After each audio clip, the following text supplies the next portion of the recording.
Hello and welcome students, मेरा नाम है उस्मान और सीआरपीसी के इस सेकंड लेक्चर में आज हम देखेंगे कुछ और इम्पोर्टेंट सेक्शंस। ये दो तरीके से आपको देखने हैं। पहला, एक तो ये आपके लीगल रीजनिंग में बहुत काम आएंगे क्योंकि आपकी बेसिक अंडरस्टैंडिंग जो है लॉ की उसको ये बढ़ाएगा जो आज का डिस्कशन है।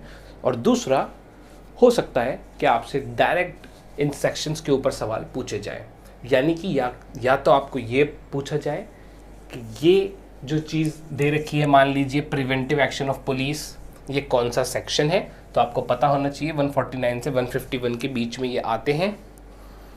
या आपसे पूछा जाए कि एंटिसिपेटरी बेल किस सेक्शन में आती है, तो 438 में आती है। या फिर आपसे पूछेंगे डायरेक्टली कि एफआईआर जो है वो किस सेक्शन में आती है, तो आपको पता होना चाहिए 155, यानी कि वाइस वर्सा। आपको सेक्शन देके उसके अंदर क्या है, वो किस चीज़ से डील करता है सेक्शन, या तो ये पूछ सकते हैं या फिर आपको ये वाली इंफॉर्मेशन देंगे तो आपसे सेक्शन पूछ सकते हैं। तो सबसे पहले हम शुरू कर रहे हैं सेक्शन 133, जिसमें है public nuisance, conditional order for removal of nuisance. ठीक है, यानी कि कोई ऐसी चीज़ जिससे कि न्यूसेंस क्रिएट हो सकता है, कोई ऐसी चीज़ जिससे कि ख़तरा हो सकता है सोसाइटी एट लार्ज को। अब चाहे वो जान का ख़तरा हो या पीस जो है, ट्रंक्विलिटी जो है सोसाइटी की, उसको किसी चीज़ से ख़तरा हो।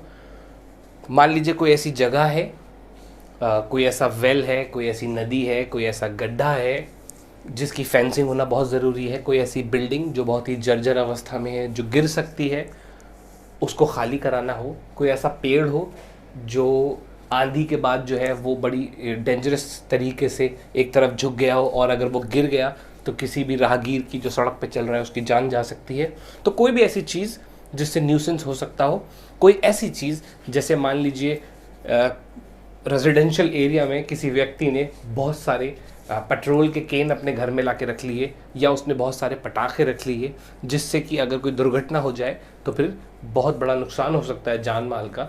ऐसी किसी चीज़ की सूचना अगर डीएम को या सब डिविजनल मैजिस्ट्रेट को, एसडीएम को या एग्जीक्यूटिव मैजिस्ट्रेट को मिलती है पुलिस के द्वारा, या किसी और इन्फॉर्मेशन से उसको पता चलता है, किसी इन्फॉर्मेंट से पता चलता है, या किसी और तरीके से उनके संज्ञान में ये मामला आता है कि ऐसा कुछ है, तो फिर वो उसके ऊपर कार्रवाई कर सकते हैं। इसके अंदर वो एक नोटिफिकेशन जो होगा उसको जारी करेंगे और जो व्यक्ति इसके लिए जिम्मेदार होगा उससे कहा जाएगा कि वो इस चीज़ के बारे में तुरंत जो है वो अपना साइड पेश करे कि उसका क्या कहना है। शो कॉज दिया जाएगा उसको एक तरीके से, और फिर उसकी कार्रवाई आगे चलेगी। ठीक है, ये शो कॉज का जो नोटिस होता है ये उस व्यक्ति की प्रॉपर्टी के ऊपर चिपकाया जा सकता है, उसको उसके एड्रेस पे दिया जा सकता है, ऐसी जगह पे दिया जाएगा ये नोटिस उसको, ताकि उस व्यक्ति के संज्ञान में ये मामला आ जाए, यानी कि उसको पता हो कि ऐसा कोई नोटिस उसके लिए जारी किया गया है। और ऐसी चीज़ का रिमूवल ही कराना इस सेक्शन का मेन काम है। तो स्टेट गवर्नमेंट के द्वारा जो ताकत और सीआरपीसी के द्वारा जो शक्तियाँ डिविजनल मैजिस्ट्रेट को, डिस्ट्रिक्ट मैजिस्ट्रेट को या सब डिविजनल मैजिस्ट्रेट को या एग्जीक्यूटिव मैजिस्ट्रेट को मिलती हैं, वो इसका पालन करते हुए इसके अंदर कार्रवाई करते हैं। जुडिशरी का इनसे कोई लेना देना नहीं है। ये बात आपको याद रखनी है कि एग्जीक्यूटिव मैजिस्ट्रेट की और जो बाकी मैजिस्ट्रेट्स हैं इनकी ये पावर मानी जाएगी। तो कंफ्यूज नहीं होना है, कोर्ट ये नहीं करेगी, जुडिशरी ये नहीं करती। उसके बाद 144 जो सेक्शन है ये आप देख रहे हैं, अर्जेंट केस ऑफ न्यूसेंस और एप्रीहेंडेड डेंजर। आपने कई दफ़ा सुना होगा कि धारा 144 लागू हो गई है। तो किसी ऐसी चीज़ को भांपते हुए, किसी इंफॉर्मेशन के आने पर, किसी चीज़ का अंदेशा होने पर, जब डीएम, एसडीएम या एग्जीक्यूटिव मजिस्ट्रेट धारा 144 का नोटिफिकेशन जारी करेंगे तो वो उसमें बताएंगे कि ये कितने वक्त के लिए किस खास ज्यूरिसडिक्शन में, किस खास एरिया में ये लगाई जा रही है, और फिर वहाँ पर 5 या 5 से ज़्यादा व्यक्तियों का एक साथ आना जो है वो प्रोहिबिटेड हो जाता है। अगेन, जो back of the mind in sections की मेन चीज़ है वो यही है कि ये डील करती हैं public at large, society, peace, security, of the community से। ठीक है, यानी कि इनका जो मेन मकसद है इन सारे सेक्शंस का वो यही है कि कैसे इस व्यवस्था को सुरक्षित बनाया जा सके, समाज को सुरक्षित रखा जा सके। उसके बाद जब हम देखेंगे सेक्शन 144A, तो ये क्या कह रहा है? ये कह रहा है कि power to prohibit carrying arms in procession और मास ड्रिल और मास ट्रेनिंग विद आर्म्स। यानी कि ये जो सेक्शन होगा ये बात बताता है कि एक व्यक्ति या बहुत सारे व्यक्ति जो हैं वो आर्म्स, अस्त्र और शस्त्र जो हैं वो उससे लेस होकर नहीं रह सकते, नहीं जा सकते, वो हिस्सा नहीं ले सकते ऐसी जगहों पर जहाँ पे कोई प्रोसेशन चल रहा हो, कोई यात्रा चल रही हो, कोई जुलूस निकल रहा हो। ठीक है, क्योंकि एडमिनिस्ट्रेशन को ये अंदेशा है कि अगर ऐसा होगा कि लोग हथियारबंद होंगे और अगर कोई प्रॉब्लम हो जाती है तो बहुत बड़ी घटना हो सकती है। तो ऐसी अप्रिय घटनाओं को, ऐसे इंसिडेंट्स को रोकने के लिए 144A जो सेक्शन है उसके तहत डीएम, एसडीएम, एग्जीक्यूटिव मजिस्ट्रेट जो है वो कार्रवाई करेंगे। और अगर कोई इसका उल्लंघन करेगा तो फिर जो उसका आर्म होगा, जो उसके हथियार होंगे वो भी सीज किए जा सकते हैं और वो व्यक्ति भी अरेस्ट हो सकता है। ठीक, तो आपको याद रखना है कि एग्जीक्यूटिव मजिस्ट्रेट ही सेक्शन 144, 133 और 144A जो है वो लगाएंगे। ठीक है, उसके बाद है 149 से 151 प्रिवेंटिव एक्शन ऑफ पुलिस। कहा जाता है prevention is better than cure, right. इस चीज़ को ध्यान रखते हुए पुलिस जब किसी चीज़ का अंदेशा लगता है, पुलिस को कोई ऐसा कॉग्निजेबल ऑफेंस होने जा रहा है और पुलिस को इसकी सूचना मिलती है, तो सबसे पहले तो जिसको सूचना मिलेगी, जिस पुलिस ऑफिसर को, वो अपने हायर या सुपीरियर पुलिस ऑफिसर्स को इसकी जानकारी देगा। और उसके बाद अगर कोई और चारा नहीं है कि वो इस कॉग्निजेबल ऑफेंस को कैसे रोके, तो फिर पुलिस जो है वो एज अ प्रिवेंशन अरेस्ट कर सकती है उस व्यक्ति को जिसके ऊपर ये शक है, जिसके बारे में ये इन्फॉर्मेशन है कि वो कोई ऐसा क्राइम जो है वो कर सकता है। इसके अंदर भी वही वाली चीज़ आपको याद रखनी है जो हमने पहले डिस्कस कर रखी है कि अगर किसी को अरेस्ट किया गया है तो फिर 24 घंटे के अंदर उसको मजिस्ट्रेट के सामने पेश करना पड़ेगा। और फिर उसके बाद अगर उसकी रिमांड चाहिए पुलिस को, तो पुलिस वहाँ पे आर्ग्यू करेगी कि उसको इस व्यक्ति की रिमांड चाहिए, कुछ और सवाल जवाब करने हैं, कुछ और जानकारी जुटानी है इस केस से संबंधित। ठीक है, तो ये हुआ प्रिवेंटिव एक्शन ऑफ पुलिस। कई दफ़ा आपने देखा होगा कि कोई नेताजी हैं, वो कहीं जाना चाहते हैं और उनके वहाँ जाने से प्रशासन को लगता है, उस ज़िले के प्रशासन को ये लगता है कि स्थिति और ख़राब हो सकती है, तो वो आग्रह करती है नेताजी से कि आप ना जाएं और उनको रोकती है। उसके अलावा आपने कई जगह देखा होगा कि लोग जो हैं वो कुछ ख़ास कार्यक्रम करना चाहते हैं लेकिन पुलिस उसकी इजाज़त नहीं दे रही। तो इस सारी चीज़ों के पीछे पुलिस जो है वो ये रीज़न अपना देगी कि सिक्योरिटी को देखते हुए, समाज की सुरक्षा को देखते हुए समाज की, वो ऐसा कदम नहीं उठाने देना चाहती किसी एक व्यक्ति या सोसाइटी के द्वारा जिससे बाकी सारे लोगों को कोई प्रॉब्लम हो। और इसमें अगर अरेस्टिंग भी की जाए नहीं पड़ेगी तो फिर 151 जो है सेक्शन वो उसकी शक्ति जो है पुलिस को देता है। उसके बाद हम चलते हैं 154 FIR और NCR। नॉन कॉग्निजेबल छोटे मामलों में होती है NCR और बड़े मामलों में होती है FIR, फर्स्ट इंफॉर्मेशन रिपोर्ट। यहाँ पर NCR में एक बात आपको याद रखनी है कि विदाउट मैजिस्ट्रेट की परमिशन जो है वो इन्वेस्टिगेशन शुरू नहीं होती इन मामलों में। लेकिन जो संगीन मामले होते हैं, जिनकी FIR होती है, फर्स्ट इंफॉर्मेशन रिपोर्ट, वो क्या होती है, कॉग्निजेबल ऑफेंसेस होंगे, पुलिस जो है वो डायरेक्ट गिरफ्तार भी कर सकती है, इन्वेस्टिगेशन भी शुरू करेगी।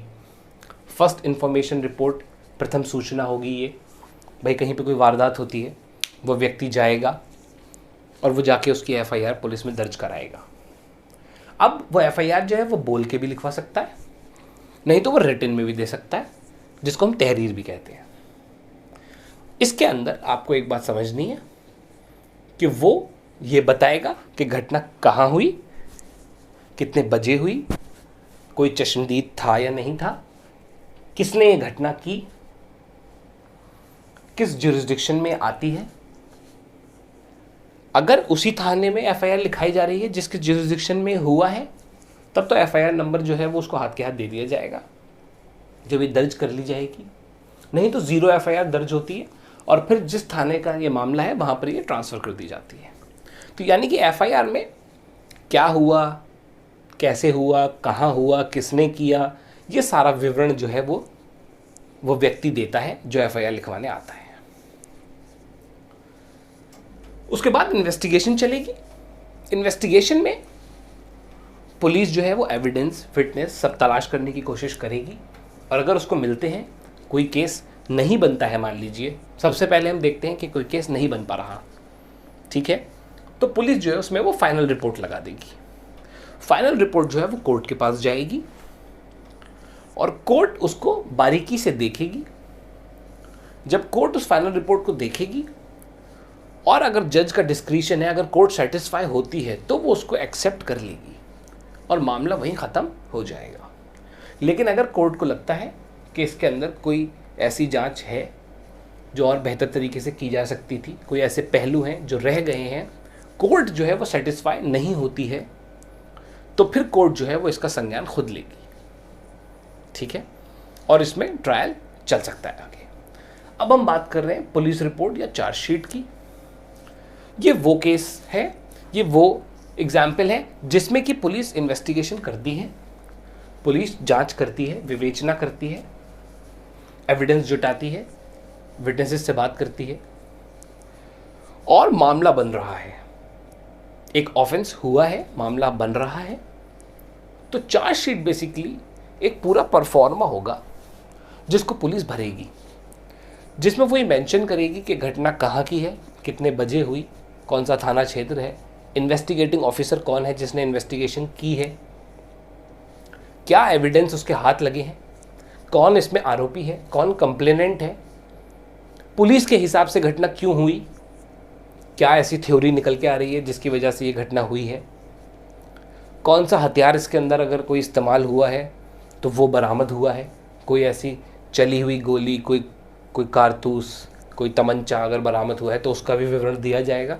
पूरी घटना के बारे में एक जानकारी चार्जशीट में दी जाएगी और फिर इस कोर्ट में सबमिट की जाएगी और फिर कोर्ट में ट्रायल चलेगा। तो ये होती है चार्जशीट और ये होती है फाइनल रिपोर्ट। आगे है 156 police officers power to investigate cognizable cases. ये आप देख रहे हैं मैंने 154 और 156 को इस तरीके से ज्वाइन किया है ब्रैकेट से। ये वही वाली चीज़ है जो मैंने अभी आपको एक्सप्लेन की थी कि भाई कॉग्निजेबल केसेस अगर हैं तो पुलिस जो है उसके पास जो पावर है कि वो सीधे किसी को अरेस्ट भी कर सकती है, वो इसकी इन्वेस्टिगेशन स्टार्ट कर सकती है। उसको मजिस्ट्रेट के ऑर्डर की ज़रूरत नहीं है इन केसेस में इन्वेस्टिगेशन स्टार्ट करने के लिए या किसी को अरेस्ट करने के लिए, ठीक। इसका दूसरा एग्जाम्पल अगर आप देखें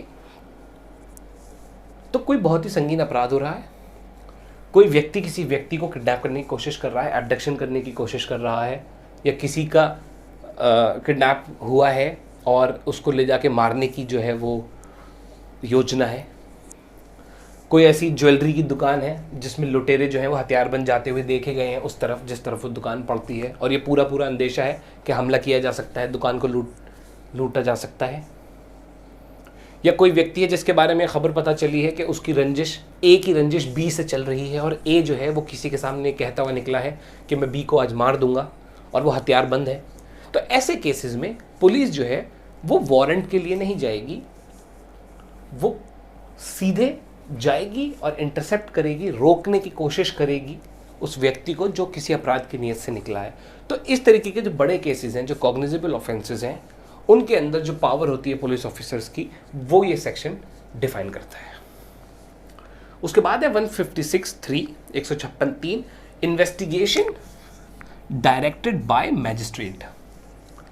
कोई व्यक्ति है जो पुलिस के पास जाता है अपनी कंप्लेन लेके और वो चाहता है कि एफआईआर दर्ज की जाए, लेकिन एफआईआर दर्ज नहीं हो रही किसी कारणवश, और वो व्यक्ति अगर कोर्ट को अप्रोच करता है, वहाँ पर अपनी एप्लीकेशन लगाता है, कोर्ट उसको देखती है और अपने साथ एक गवाह भी लाता है, उस गवाह की गवाही भी सुनती है कोर्ट, और उसके बाद अगर कोर्ट को लगता है, जज का डिस्क्रिशन है, उनको लगता है, वो सेटिस्फाई होते हैं कि हाँ कोई मामला बनता है, तो फिर वो निर्देश जारी कर सकते हैं कि इस मामले में एफआईआर दर्ज की जाए और इन्वेस्टिगेशन हो।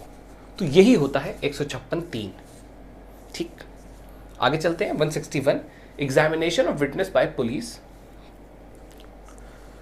161 क्या कह रहा है? Examination of witness bye police, यानी कि कोई केस है जिसके अंदर पुलिस जो है वो बयान ले रही है विटनेस के। इन बयानों में दस्तखत नहीं कराए जाते हैं विटनेस के, ठीक है। तो पुलिस के सामने जो बयान हो रहे हैं वो 161 के बयान होते हैं। उसके बाद जो इंपॉर्टेंट सेक्शन है, जो आपको बिल्कुल ज़रूरी है याद रखना, वो है 164 confession of accused in front या इन प्रेजेंस ऑफ मैजिस्ट्रेट। ये क्या कह रहा है? कन्फेशन यानी कि इकबालिया बयान, कोई अपना जुर्म जो है वो खुद कबूल रहा है। और यहाँ पर कन्फेशन कौन कर रहा है? एक्यूज्ड, ठीक है, यानी कि जिसके ऊपर आरोप लगा है। इन फ्रंट या इन प्रेजेंस, इन दोनों शब्दों को समझिए। इन फ्रंट का मतलब हुआ सामने, या इन प्रेजेंस उपस्थिति में, यानी कि मजिस्ट्रेट के सामने या उनकी उपस्थिति में, जहाँ पर एक एक्यूज्ड अपने इकबालिया बयान कर रहा है या दे रहा है, वो ये स्वीकार कर रहा है कि उसने ये किया है, वो आएंगे 164 में। इनकी बहुत वैल्यू होती है। क्यों? क्योंकि ये मैजिस्ट्रेट के सामने है, इस पे साइन भी होंगे। इन बयानों को लेते वक्त मैजिस्ट्रेट जो हैं वो उस एक्यूज को बताएंगे कि भाई आप किसी चीज़ के दबाव में नहीं हैं, आप किसी चीज़ के दबाव में ये बयान नहीं दे रहे, आपको ये बात बतानी है कि आप अपनी मर्ज़ी से ये बयान दे रहे हैं, और ये बयान जो आप दे रहे हैं ये एज ए एविडेंस भी आपके ख़िलाफ़ इस्तेमाल किए जाएंगे ट्रायल में, ठीक है। तो यहाँ पर व्यक्ति जो है वो अपनी खुद की मर्ज़ी से बयान दे रहा है मजिस्ट्रेट के सामने। 61 में वो साइन भी नहीं कर रहा है, ना उसके साइन की ज़रूरत है, ना उससे साइन कराए जाते हैं, ठीक है। ये पुलिस के सामने बयान है। और अमूमन देखा ही जाता है प्रैक्टिकल केसेस में कि व्यक्ति जो है वो पुलिस के सामने बयान कुछ देता है और कई दफ़ा जो है वो कोर्ट में जाके बदल जाता है। क्यों? क्योंकि पुलिस के सामने ये कहा जा सकता है कि भाई मैं अंडर ड्यूरेस था, मुझसे ज़बरदस्ती बयान लिए गए, ये मेरे बयान नहीं हैं क्योंकि मेरे साइन ही नहीं हैं, ये सब मैंने नहीं कहा, ठीक है। तो ये आपको फ़र्क समझना है। उसके अलावा एक इम्पॉर्टेंट यहाँ पे लिखा है सेक्शन में 164A। ये क्या है? यह है medical examination of a rape victim. आपने कई दफ़ा न्यूज़ चैनल्स पे ये डिबेट देखी होगी, रेप विक्टिम्स को लेके, रेप लॉस को लेके, सेक्सुअल ऑफेंसेस एक्ट को लेके कई दफ़ा डिबेट्स आती हैं टीवी पे। तो आपको अब उसका लीगल पॉइंट एक याद रखना है कि सेक्शन 164A ही वो सेक्शन है जो ये कहता है कि मेडिकल एग्जामिनेशन होना चाहिए रेप विक्टिम का। ये जो मेडिकल एग्जामिनेशन होना चाहिए, जब पुलिस को सूचना मिली कि ऐसा ऐसा हुआ किसी के साथ, तो पुलिस को ये चाहिए कि वो 24 घंटे के अंदर उस व्यक्ति का मेडिकल एग्जामिनेशन कराए। और ये मेडिकल एग्जामिनेशन या तो किसी सरकारी डॉक्टर के द्वारा होगा, या किसी सरकारी अस्पताल में होगा, या किसी ऐसे व्यक्ति के द्वारा होगा जो कि सरकार के द्वारा इस काम के लिए नियुक्त किया गया हो, यानी कि मेडिकल प्रैक्टिशनर हो किसी लोकल अथॉरिटी में ही सही, ठीक है। ऐसा नहीं है कि कहीं पे भी प्राइवेट में करा सकते हैं आप, ऐसा नहीं है। मेडिकल एग्जामिनेशन जो होगा वो पुलिस अमूमन खुद ही लेके जाएगी विक्टिम को, और जो डॉक्टर होगा सरकारी वो उसका मेडिकल एग्जामिनेशन करेगा। और जब हम कह रहे हैं एग्जामिनेशन, तो यहाँ पे ये बात समझना ज़रूरी है कि जब मेडिकल एग्जामिनेशन वो करेगा तो वो ये मेंशन करेगा कि कौन कौन सी चीज़ें उसके देखने में आई, क्या कोई ऐसे निशान थे बॉडी के ऊपर, कोई ऐसे ब्रूजेस थे, कोई इंजरी थी, क्या ऐसी और ख़ास बात निकल के आई, ठीक है।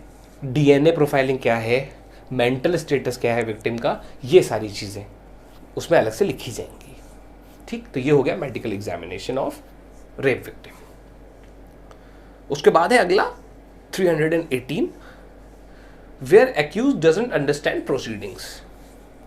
ये वो सेक्शन है जो बात करता है इस बारे में कि अगर कोई एक्यूज्ड है और उसके समझ में नहीं आ रही कि क्या कार्रवाई चल रही है, क्या प्रोसीडिंग्स चल रही है, तो क्या प्रावधान हो सकते हैं, क्या ऐसी फैसिलिटी उसको दी जा सकती है, उसको उसकी भाषा में समझाया जाए। मान लीजिए कोई फॉरेनर है जिसके खिलाफ कोई मुकदमा चल रहा है, कोई ऐसे केस है, ठीक है, जो ट्रायल में गया है, कोई ऐसी प्रोसीडिंग्स हैं जो चल रही हैं उसकी समझ में नहीं आ रही, तो इन चीज़ों को कैसे टैकल करेगी कोर्ट, क्या पावर्स होंगी, ये सारी चीज़ें बताता है 318।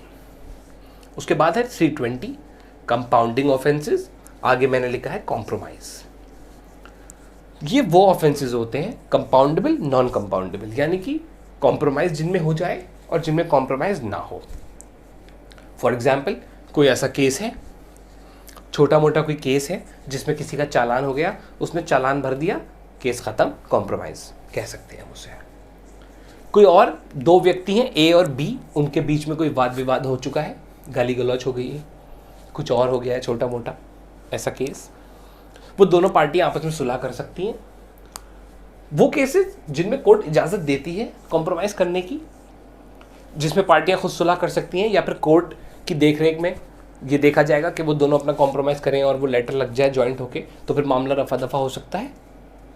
लेकिन वो केसेस जिनमें कॉम्प्रोमाइज़ नहीं हो सकते, जैसे कि मर्डर, क्योंकि मर्डर जो है वो क्राइम अगेंस्ट स्टेट या क्राइम अगेंस्ट ह्यूमैनिटी है, हीनियस ग्रीवियस क्राइम है, ठीक है। रेप, इस तरह के जो केसेस होते हैं उनमें कॉम्प्रोमाइज नहीं होते। तो आपको याद रखना है कंपाउंडेबल ऑफेंसेस कौन से होते हैं, नॉन कंपाउंडेबल कौन से होते हैं, और कौन सा सेक्शन बात कर रहा है कंपाउंडिंग ऑफेंसेस की, ठीक है। उसके बाद आगे चलते हैं 436 बेल इन बेलेबल ऑफेंसेस। बेल इन बेलेबल ऑफेंसेस, बेल मिलना बेलेबल ऑफेंसेस में एक व्यक्ति का लीगल राइट है, ठीक है, उसका लीगल राइट है कि उसको बेल मिले। अब वो चाहे हम कॉन्स्टिट्यूशन में जो हमें आज़ादी दी गई हैं, जो हमें राइट्स दिए गए हैं आर्टिकल 21, 22, वहाँ से जोड़ के देखें, या जो CRPC कहती है 436, वो एक ही बात कहते हैं कि बेल मिलना बेलेबल ऑफेंसेस में बंदे का लीगल राइट होता है, लेकिन नॉन बेलेबल ऑफेंसेस में ये लीगल राइट नहीं रह जाएगा। ये फिर डिपेंड करेगा कोर्ट और जज के डिस्क्रिशन के ऊपर कि अगर वो सेटिस्फाई हैं, कोर्ट सेटिस्फाई होती है, जज को लगता है सारे सर्कमस्टेंसेस को देखते हुए, कई दफ़ा ह्यूमैनिटेरियन ग्राउंड्स पे दे देते हैं बेल, नॉन बेलेबल में भी, तो ग्राउंड देखे जाएंगे, व्यक्ति किस चीज़ में, किन धाराओं में है, क्या केस चल रहा है, क्या उसकी सीवियरिटी है, क्या उसकी इंटेंसिटी या डेप्थ कह लें हम, कितना सीरियस मैटर है बेसिकली, ये देखा जाएगा और फिर उसको बेल दी जा सकती है या नहीं भी दी जा सकती। लेकिन यहाँ पर बेलेबल ऑफेंसेस में मिलना उसका एक लीगल राइट माना जाता है, ठीक है। 436A maximum period for which under trial prisoner can be detained. 436A ये कहता है कि अगर कोई व्यक्ति है जो कि अभी अंडर ट्रायल है, तो उसे मैक्सिमम कितने टाइम के लिए जो है वो जेल में रखा जा सकता है, कैन बी डिटेन कितने लंबे समय तक के लिए किया जा सकता है। अब ये डिपेंड करता है कि उस व्यक्ति के ऊपर किन धाराओं में मामला चल रहा है। तो मान लीजिए कोई ऐसा केस है जिसमें उसको सज़ा 5 साल तक हो सकती है, तो फिर 2.5 साल तक अंडर ट्रायल वो अंदर रह सकता है, और उसके बाद उसको बॉन्ड पर विद और विदाउट श्योरिटी रिलीज़ करना पड़ेगा, ठीक है।